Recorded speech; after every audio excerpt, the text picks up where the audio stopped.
안녕하세요. 아포입니다. 어제부터 또 부동산 가격이 상승을 시작했다라는 부동산 114의 통계 발표를 대부분의 지상파 방송사들이 전달을 하면서 주택 가격의 상승을 갖다가 다시 한번 또 자극을 시키고 있어요. 물론 이걸 갖다가 저는 한 달 전부터 4월 폭등론이 강남을 중심으로 해서 솔솔 퍼져나오고 있다라는 부분을 갖다 여러분들께 전달해 드렸는데, 그 부분이 아마 분명히 1월달 시장에 여파를 미쳤을 수도 있습니다. 그 소문의 진원 때문에요. 그리고 지금 1월달 거의 모든 언론사들이 다 다뤘죠. 부동산 114 2018년 1월 첫째 주 강남 중심으로 주택가격이 상승하고 있다. 먼저 이 방송 보고 마저 진행하도록 하겠습니다.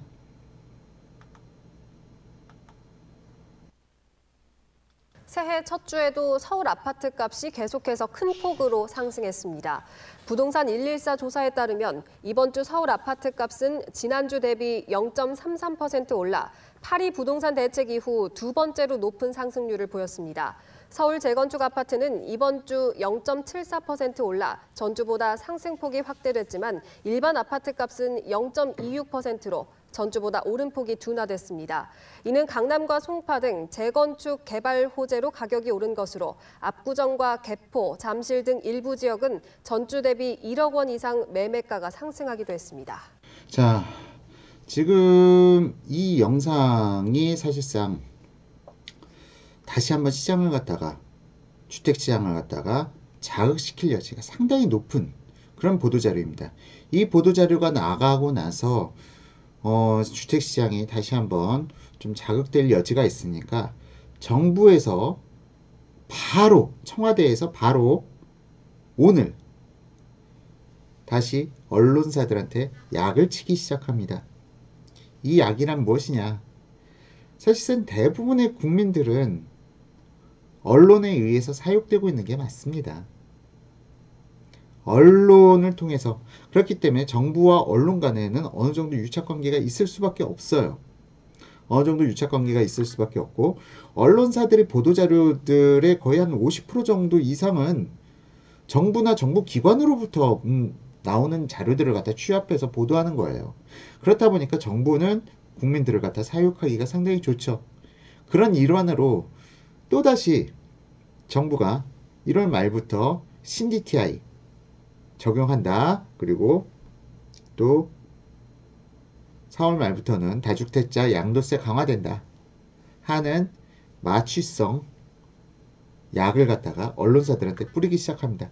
이 뉴스도 YTN, 연합뉴스, MBC, KBS, SBS, JTBC 다 공통적으로 보도된 내용이에요.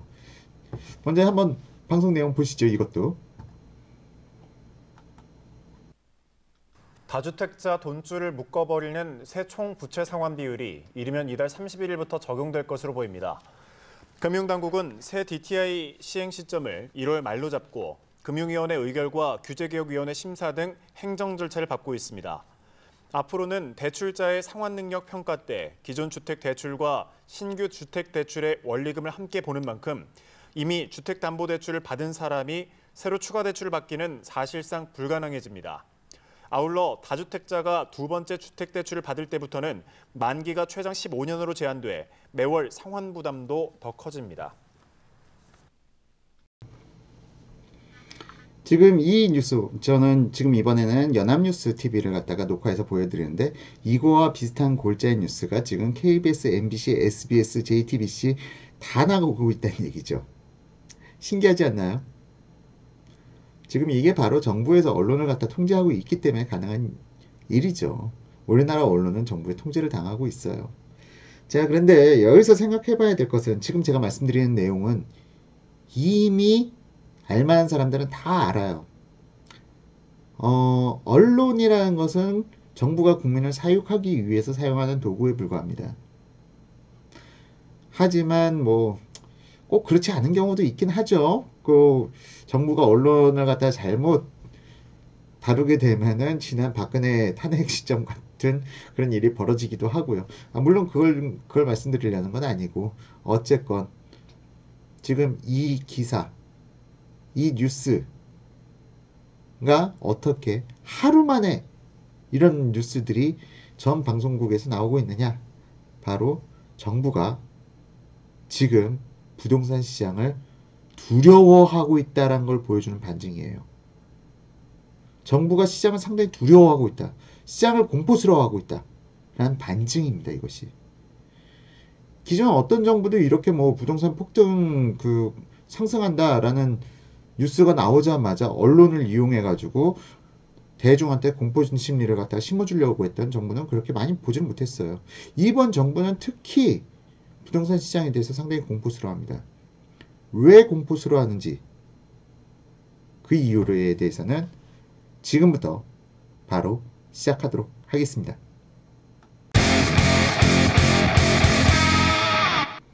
현 정부가 부동산 시장을 특히 더 두려워하는 이유. 그냥 우리가 편하게 아마도 노무현 정부 때 부동산에 너무 뒤어가지고 이번 정부 역시 그런가 보다. 그렇게 생각하실 수 있는데 물론 그게 맞을 수도 있지만 그것보다 현 정부의 부동산 정책 기조 그 상위에 있는 전반적인 경제 기조 이 대한민국 경제를 어떻게 이끌어갈 것인가 그 기조를 갖다 먼저 큰 그림에서 보셔야 돼요. 현 정부의 경제 기조는 양극화 해소입니다. 양극화 해소예요. 맞죠? 현 정부는 어떻게든 양극화 해소를 갖다가 하기 위해서 상당히 심혈을 기울이고 있습니다. 그 일환 중 하나가 비정규직의 정규직화 추진이라든가 아니면 최저임금 3년 내에 최저임금 10,000원까지 올리겠다. 그리고 올해 최저임금이 상당히 많이 올랐죠. 이런 최저임금 등을 통해 가지고 그 경제 그러니까 지금 벌어진 양극화를 좁혀가겠다라는 기조를 갖다 유지하고 있습니다.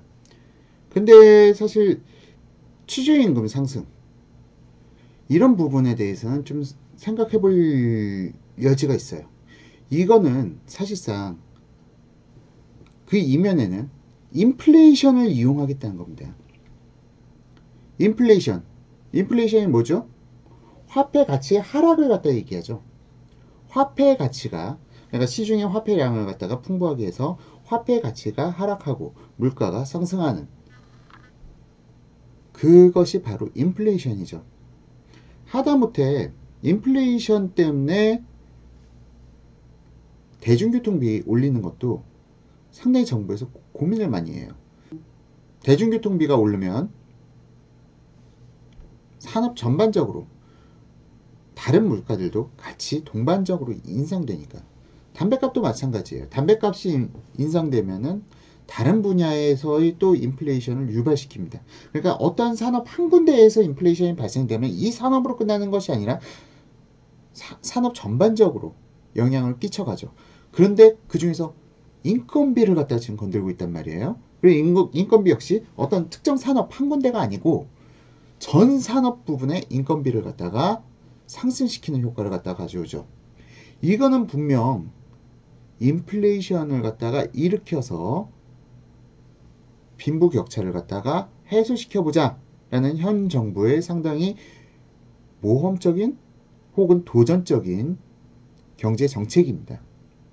자, 그럼 이 인플레이션 그럼 인건비가 오른다고 하면은 과연 물가는 제자리에 있을까요?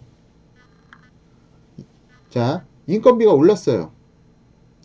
사업을 하는 사람 입장, 장사를 하는 입장에서는 인건비가 올랐어요. 비용이 상승한 겁니다. 그러면은 안 그래도 요즘 장사하시는 분들, 사업하시는 분들, 적자 보시는 분들이 많은데 이분들이 과연 단가를 안 올리고 버틸 수가 있을까요? 그러면서 물가 상승이 같이 동반적으로 이루어지게 되는 거고 이거는 어떻게 보면은 산업 전반적으로, 우리나라 경제 전반적으로 화폐의 가치가 낮아진다는 걸 의미한 겁니다. 더군다나 여기다 불을 붙이고 있는 게 최근 유가가 상승하고 있죠.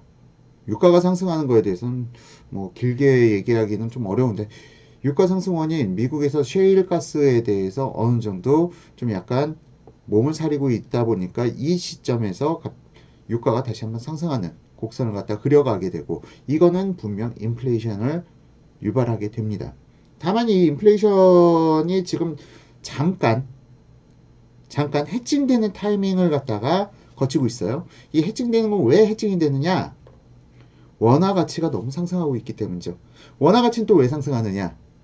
뭐 여러 가지 원인 분석이 가능하지만 뭐 지금 이런 부분도 분명히 작용하겠죠. 지금 한미 FTA가 추진 중입니다. 미국에서 무역 적자 규모를 갖다 줄이겠다.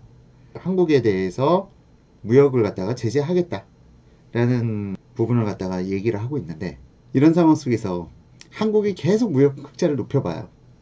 그러면은 협상이 더 어려워지겠죠. 그러니까 지금 우리나라가 국가가 좀 환율 방어를 갖다가 일부러 좀 소홀히 손을 놓고 있는 상황이 아닐까, 저는 그렇게 추정합니다. 모든 국가들이 대부분 자국의 화폐 가치를 갖다가 어느 정도 환율과 조정을 합니다. 이걸 갖다가 미국에선 환율 조작국이라고 하지만, 이 환율 조작국이라는 의미 자체가 사실은 좀 깊이 들어가 보면 되게 애매해요. 그러니까 이건 미국의 일반적인 주장이고, 자국의 화폐를 갖다가 관리하지 않는 국가는 없습니다. 그러니까 지금의 사실은 인플레이션을 어느 정도 해칭해 주고 있는 게 한미 FTA의 영향이 상당히 크다라고 저는 생각하고 있는데, 이 부분에 대해서 한미 FTA 협상이 뭐 좀 수개월 혹은 수년 갈 수도 있습니다. 재협상이. 그렇지만 이게 어느 정도 마무리되어지는 시점에서는 다시 환율은 원상 회복이 될 가능성이 전 높다라고 보고 있어요. 그렇게 된다면 본격적인 인플레이션은 맞을 수밖에 없습니다. 우리나라에. 자, 인플레이션에 대해서 제가 지금 계속 얘기를 언급을 해드리고 있는데요. 이 인플레이션을 갖다가 가장 명확하게 설명할 수 있는 게, 여러 박사들이, 여러 저명한 박사들이 인플레이션에 대해서 연구를 했지만, 저는 로버트 거든의 인플레이션 발생 요인 3단계 이 부분을 갖다가 종종 인용을 해요. 한번 그분의 로버트 거든 인플레이션 발생 원인에 대해서 자료를 갖다 보시면요. 로버트 거든 박사의 인플레이션 발생 세 가지 원인은, 첫 번째 초과 수요, 두 번째 비용 인상, 세 번째 관리 가격 인플레이션, 이렇게 세 가지로 나눠볼 수가 있습니다. 첫 번째 초과 수요 인플레이션에 대해서 말씀드리자면은, 우리나라 부동산은 초과 수요 인플레이션에 대해서 상당히 취약한 모습을 보여왔죠. 왜? 매년 가구 수는 증가해 가요. 매년 가구 수는 증가해 가는데, 이 증가되는 가구 수에 정확하게 맞춰서 주택을 공급할 수가 없어요. 그렇다 보니까 때로는 가구 수가 늘어난 것 대비해서 공급량이 줄어드는 시점이 있어요. 이때는 분명 초과 수요 인플레이션이 발생되고요. 공급이 없으니까. 수요는 많은데 공급이 없으니까. 초과 수요 인플레이션이 발생되면서 공급이 확 늘어납니다. 공급이 확 늘어났다가 다시 한번 보니까 공급이 과잉이에요. 수요가 없어요. 그럼 다시 공급이 확 위축되죠. 확 위축되면서 다시 한번 공급이 줄어드니까 다시 한번 초과 수요 인플레이션이 발생되죠. 공급이 늘었다가 줄었다가 늘었다가 그러면서 가격이 상승했다가 하락했다가 상승했다가 하락했다가, 이 사이클이 지속적으로 무한 반복됩니다. 이 무한 반복되는 과정 속에서 전체적인 국가적인 인플레이션은 지속적으로 발생되기 때문에 주택가격은 상승할 수밖에 없는 것인데, 이거는 주택가격이 상승하는 게 아니라 화폐 가치가 하락하는 걸 얘기하는 거죠. 우리나라의 화폐 가치가 지속적으로 하락해왔고, 일례로 들어보죠. 제가 초등학교 때 쭈쭈바 하나에 20원이면 먹었어요. 근데 지금 쭈쭈바 하나에 얼마인가요? 1,000원이 넘던걸요? 자, 그렇게 생각하면 화폐 가치가 얼마나 올랐느냐, 그런 걸 먼저 생각을 해봐야 되는 거죠. 그럼 화폐 가치가 오른 게 아니죠. 물가가 얼마나 올랐느냐. 그럼 반대로 화폐 가치가 그만큼 하락한 겁니다. 화폐 가치 하락. 어쨌든 그런데 이 인플레이션을 갖다 안 좋게 본 건 무리가 있어요. 인플레이션은 경제 성장, 경제 발전을 위해서 반드시 필요한 절차입니다. 인플레이션은 반드시 발생이 돼야 돼요. 그리고 경제를 갖다가 살리기 위해서 정부 역시 이 인플레이션을 갖다가 이용하기도 합니다. 물론 이 인플레이션을 갖다가 조정하는데 가장 효과적인 방법은 금리죠. 금리를 통해서 인플레이션을 갖다가 조절해 나가는데 너무 인플레이션이 높다라고 하면은 그때 금리를 올려가지고 인플레이션을 막아주고, 그리고 너무 경기가 죽었다 싶으면 금리를 확 낮춰서 다시 한번 올려주고, 그런 절차가 반복되는 과정 속에서 인플레이션이라는 것은 반드시 경제 성장을 위해서는 필요한 절차고, 오히려 디플레이션, 화폐 가치가 계속 상승해요. 물가는 계속 하락해. 이게 경제에는 훨씬 더 위험한 현상입니다. 디플레이션에 대해서는 뭐 재작년 뉴스를 갖다 많이 보셨다면은 뭐 디플레이션 때문에 한국 경제가 이제 저성장으로 위험하다 뭐 그런 얘기를 하는데, 전 디플레이션의 공포 아직까지 우리나라에 오기에는 불가능하다고 생각하고요. 특히 지금 문재인 정부의 정책은 인플레이션을 유발시키는 정책이라는 걸 말씀드렸죠. 이게 바로 두 번째, 비용 인상 인플레이션을 정부가 지금 주도하고 있다라고 제가 말씀드린 대목이에요. 비용 인상 인플레이션.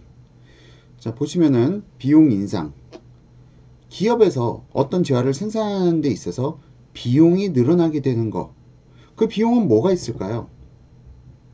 뭐 여러 가지로 볼 수 있지만 뭐 부동산이라든지 인건비라든지 재료비라든지 뭐 크게 나눠볼 수가 있겠죠.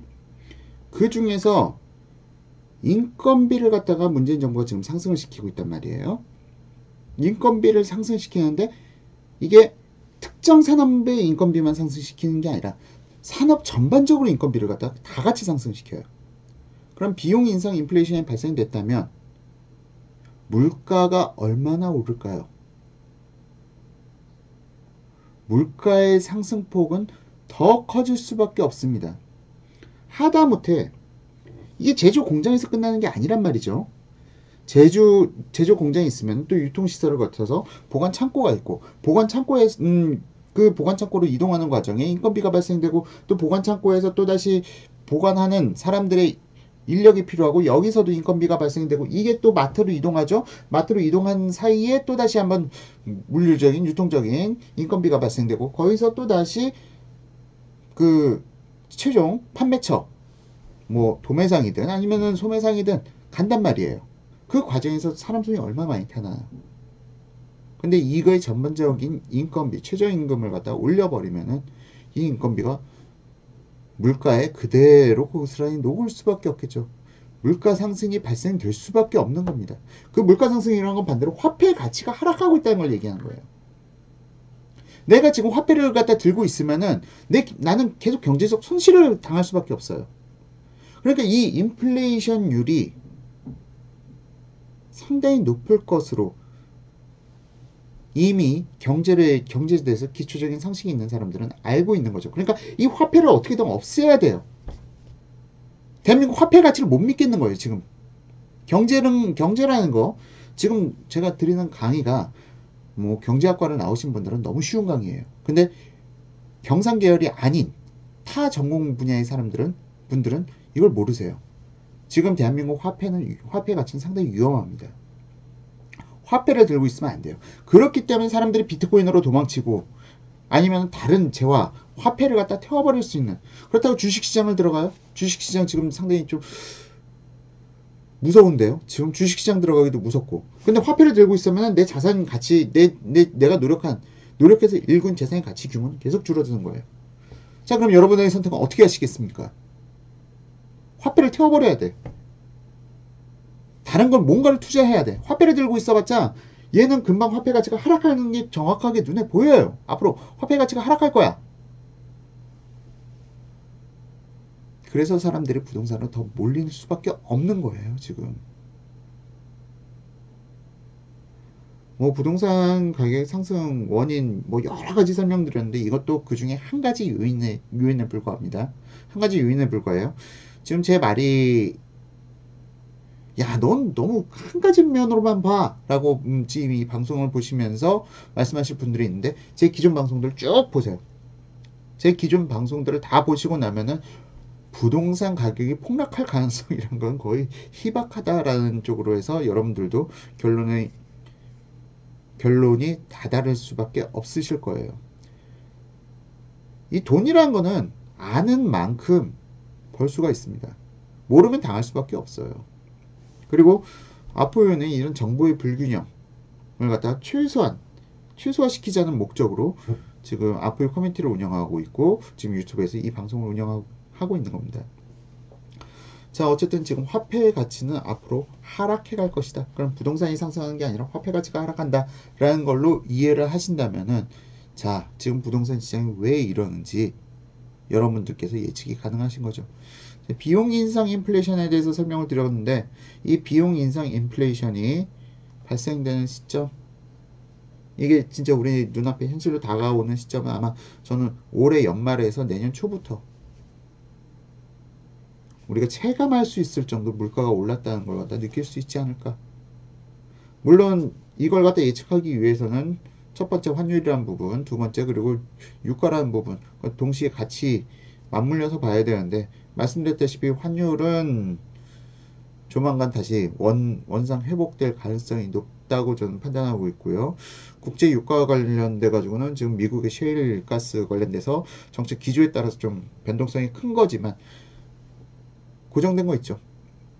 바로 로버트 고든 박사가 두 번째로 이야기한 비용 인상 인플레이션은 고정적이기 때문에 다른 가변적인 부분 요소들은 있지만 그래도 우리나라 전반적인 물가는 폭등을 거칠 가능성이 높다.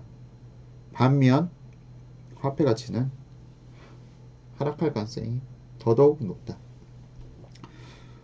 자, 그러니까 지금 강부자들이 왜 집을 사느냐, 왜 부동산에 투자를 하느냐, 비용 인상 인플레이션 때문에 그렇습니다.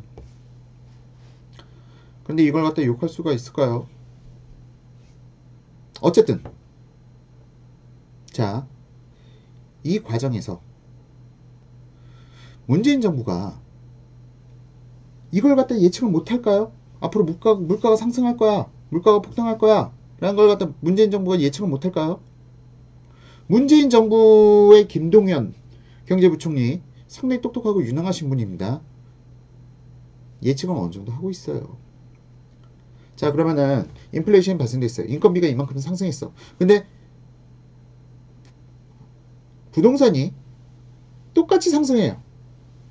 그럼 현 정부의 경제 정책은 어떻게 되나요? 무너지는 거죠. 인플레이션만 유발시켜 놓고 사실상 지금의 경제 정책 자체가 완전 무너지게 되는 겁니다. 빈부격차를 줄이려고 했는데 오히려 더 벌어지게 되면 큰일 나게 되는 거죠. 그렇기 때문에 현 정부에서 목숨 걸고 이 부동산 가격을 내려야 되는 거예요. 그렇기 때문에 지금 부동산 관련돼 가지고 정부가 공포스러워한다 라는 표현이 서두에서는 여러분들께서 또 아포유 쟤 뭐라는 거야? 라고 하셨을지 모르지만 지금 상황을 갖다 이해를 하셨다면 정부가 왜 이렇게 부동산에 공포스러워하는지 아실 수 있으리라 생각합니다. 일단 지금 초과수요 인플레이션 그리고 비용 인상 인플레이션에 대해서는 이제 말씀드렸고 관리가격 인플레이션이라는 것이 또 있어요. 뭐 이거는 사실상 오늘 주제하고는 크게 상관이 없으니까 짧게만 설명드릴게요. 관리가격 인플레이션이라는 거는 기업들이 단합, 카르텔 형성 혹은 인수 합병을 해가지고 회사의 독점적인 지위를 갖다 만들어 놓고 회사 마음대로 가격을 펑펑펑펑 올리는 걸 갖다 관리가격 인플레이션이라고 합니다. 하지만 우리나라에서는 이미 이런 건 불가능해요. 독점을 갖다 할 수 없도록 우리나라의 그 공정거래위원회라든지 어마어마하게 규제를 갖다 하고 있죠. 그런 부분 때문에 관리가격 인플레이션이라는 거는 사실상 지금 현재 부동산 가격하고는 상관이 없을 수 있습니다만 어떤 의미에서는 좀 이건 제 자신의 논리적 비약일 수 있습니다만 정부가 관리가격 인플레이션을 갖다가 유발하고 있는 거 아닌가. 정부를 갖다 국가라는 개념으로 버리고 그냥 세금 장사하는 그러니까 세금 장사하는 기업이라고 가정을 한다면 얘네들이 지금 부동산에 대해서 양도세 강화, 보유세 강화 이런 것이 또 어떻게 보면 관리가격 인플레이션이라고 할 수가 있죠. 좀 논리적 비약일 수 있습니다만 제 말이 틀렸나요? 자, 지금 현재 정부가 부동산을 갖다가 그러니까 경제라는 걸 갖다 좀 알면은, 그리고 부동산이란 걸 알면서 이런 정책을 갖다 펼쳐간다면은, 뭐, 어쩌면 저도 환영할지도 모르겠습니다만, 현 정부가 사실 이걸 모른다. 특히 부동산 시장은 모른다. 이게 문제인 거죠. 양도세율을 갖다 강화하면은 늘어난 양도세만큼 가격은 상승한다. 또한 보유세를 갖다 인상하면은 시중에 전세가 거의 이제 사양화되고 월세 시장으로 바뀌어 간다. 집을 가진 사람이 피해를 본다? 아니면은 세입자가 피해를 본다. 결론은 보유세 인상이든 아니면 양도세 인상이든 전부 다 집 없는 사람들한테 더 큰 피해가 돌아가는 정책인데 뭐 이거는 어쨌든 관리가격 인플레이션에 대해서 정부를 갖다 끼워붙인 건 좀 논리적 비행인 건 인정합니다. 이거 가지고 너무 비난하지 말아주시고요. 자, 왜 강부자들이 목숨 걸고 집 살려고 하는지 이해 가셨나요? 사람들이 그래요. 돈이 없어도 부자 옆에 살라고. 돈이 없어도 부자 동네 가서 살라고. 그 말이 의미하는 바는 뭐냐면은 부자 동네에 있는 분들이 경제적으로 훨씬 더 해박하세요. 그분들을 통해서 내가 배울 수가 있어요. 어쨌건 이런 정보의 불균형, 강남 사람들은 어떻게 생각할까? 라는 기준에서 생각을 해보시면요. 여러분들이 경제를 이해하시는데 훨씬 더 포괄적인 넓은 시야를 갖다가 확보하실 수 있게 되는 겁니다. 강남 사람들, 강부자라고 해서 비하하고 비판할 것이 아니라 그분들을 배워야 해요. 그래야 내가 부자에 가까워질 수 있는 가능성이 훨씬 더 높아지는 겁니다. 아, 참고로 전 강남 살진 않아요. 저 경기도 도민입니다. 일단 오늘 여기까지 해서 짧게는 아니고 이번 강의도 좀 길어졌네요. 좀 최대한 강의를 갖다 저는 좀 짧게 하려고 계속 노력은 하는데 말을 하다 보면 꼭 그게 안 돼요. 어쨌든 전 계속 강의 시간을 갖다 줄이려고 압축시키려고 노력은 하고 있습니다만 이것도 점점 제가 경험을 쌓다 보면은 그 노하우가 늘어나겠죠. 이상으로 오늘 강의 마치도록 하고요. 다음에 또 더욱 좋은 강의로 여러분 찾아뵙도록 하겠습니다. 감사합니다.